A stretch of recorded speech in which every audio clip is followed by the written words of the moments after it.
Hey, how's it going? It's Stephen here from understandingaudio.com. I hope you're having a great day and a great week and you're ready to learn a little bit more about audio production.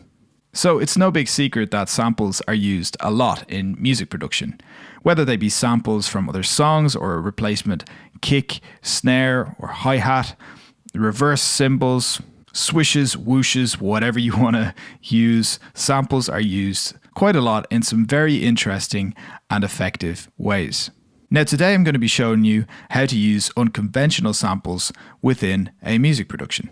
You might or might not know that I have a pretty extensive background as a sound designer. Now I hear what you're saying, get to the point you crazy Irish bastard, but in this case this is actually relevant. Sometimes you need to think a little bit outside the box to really add to our productions and bring them to life. The track I'm going to show you here is a perfect example of this. It's called People Talk by the brilliant JD Kelleher.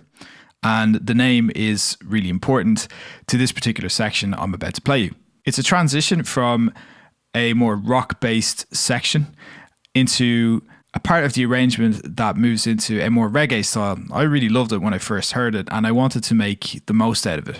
So I'm going to play you what it sounded like when the mix was about 95% complete. And then I'll show you what it did in quite an unconventional way to get it to 100%. So first, here's the section that I'm talking about.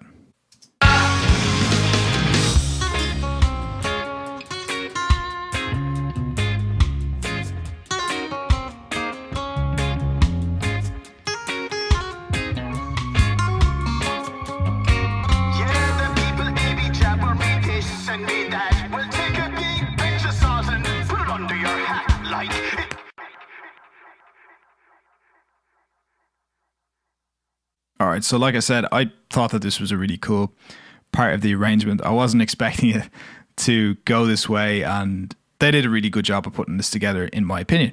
Now, I really wanted to emphasize and make the most out of what they'd done in the arrangement and production with my mix. And as you can hear, there's quite a liberal use of reverbs, delays, and effects to add a sense of space, width, and depth. But I just felt my mix was still lacking. Something else was needed to really bring this section to life. So I thought about it, and I thought about the premise of the song, People Talk. And this is where the whole sound design story comes into play, because I decided to bring in some samples of, well, people talking. Before I end up talking too much, let me play you what I brought in, and then I'll explain it so that you can see how these unconventional samples really work to add life to this section.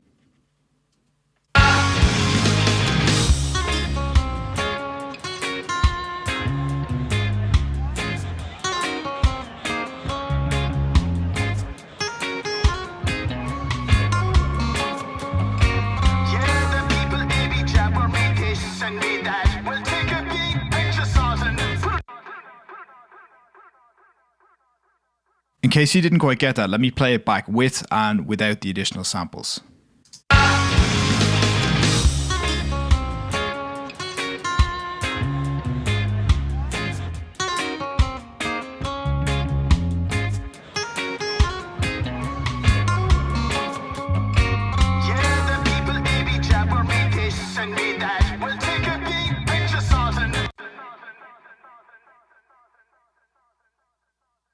Now let me just go through the samples so you get an idea of what I put in and how I felt it really added to the mix.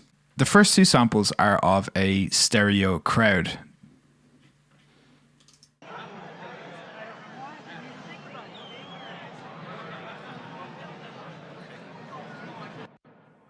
So again, the premise is people talk, and I really wanted to add in this stereo space of just constant chatter around the reggae section. The next two tracks are like CB radio chatter, and they're panned left and right with some automation.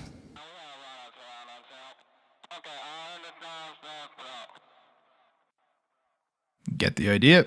And the last two tracks are just haze, or three tracks I should say, are haze,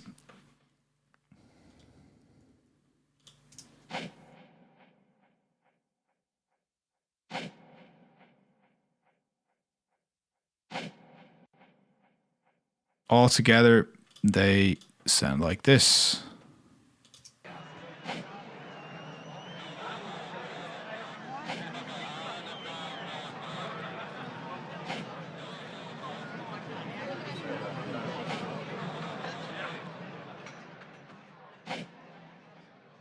Pretty weird.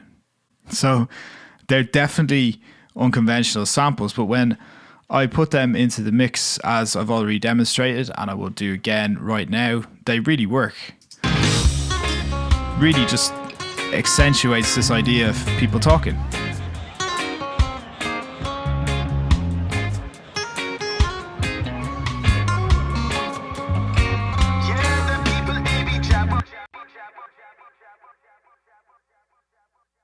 So the whole point of what I'm trying to get at is that you shouldn't be afraid to use unconventional sounds or samples within your mixes or your productions. I say this time and time again, but there are no rules. You can do whatever you want, and as long as it sounds good and your clients are happy, if you're your own client, you can be as weird as you want, then that is the main thing. Be creative, have a lot of fun in what you're doing, and think outside the box. It really will stand to you. And this creative approach it's only going to help you. So yes, if needed, use sample kicks, use snares, hi-hats, reverse cymbals, all that stuff I mentioned earlier.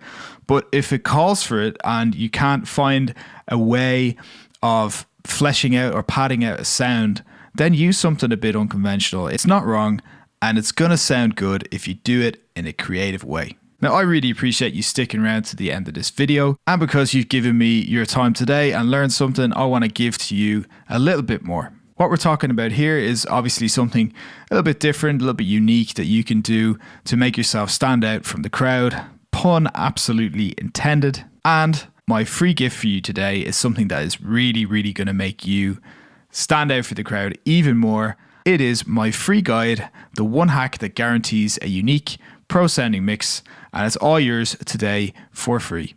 All you have to do to download the guide is go to getpromixes.com.